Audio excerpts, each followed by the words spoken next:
Fort Gordon is Augusta's largest single employer. Its economic impact is $1.4 billion with a B dollars.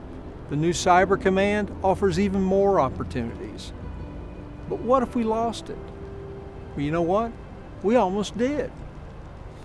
Basically, Fort Gordon's signal school classes were going to be shifted to Fort Monmouth, New Jersey. It would mean the loss of about 10,000 soldiers, effectively reducing the post to military and economic insignificance.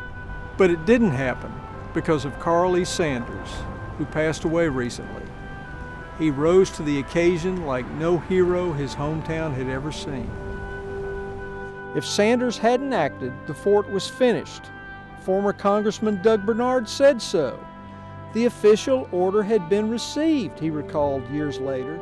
It was saved single-handed by then Governor-elect Carl E. Sanders. That's right. In November 1962, Sanders wasn't even governor. That was going to take place after the first of the year.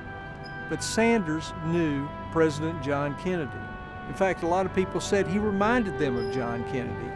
He was young, he was progressive, he was a Democrat, he had a pretty wife, he had cute kids, and he knew how to get things done. I asked him to tell me the story a couple of years ago when I called to his Atlanta law office, and here's what he said. His first move had been to call Senator Richard Russell, the powerful Georgian who led the Senate's Armed Services Committee, but he found out the old politician had already signed off on the Fort Monmouth shift. But there was someone higher than Dick Russell. I decided I wanted to see President Kennedy, Sanders said. I called the White House and made an appointment. J.B. Fuqua had a plane, and we went. At the White House, I explained it to President Kennedy that it was very important to me that we keep the fort open. He said, "Let me see what I can do." Jack Kennedy got the order reversed. Why would President Kennedy go against a Democratic stalwart in the Senate to help Carl Sanders? Well, Sanders said that he had supported Kennedy. Also, he was considered progressive on education and civil rights, something that Senator Richard Russell was not. His effort irritated Russell's political agenda, but it made Sanders a hero in Augusta, where news stories and editorials sang his praises. The ex-governor says history has proved him right. Quote, "Think of the effect on the economy over the years," he told me. "Fort Gordon has grown considerably.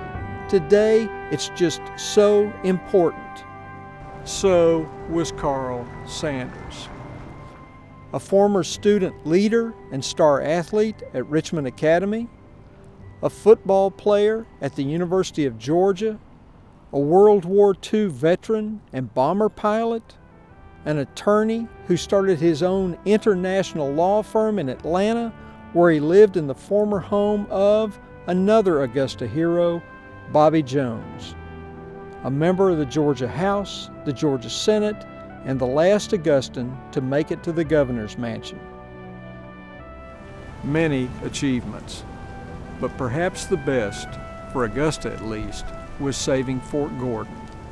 It was announced on the front page of the Augusta Chronicle November 16, 1962. 52 years to the day later, he left us. But he left us in pretty good shape.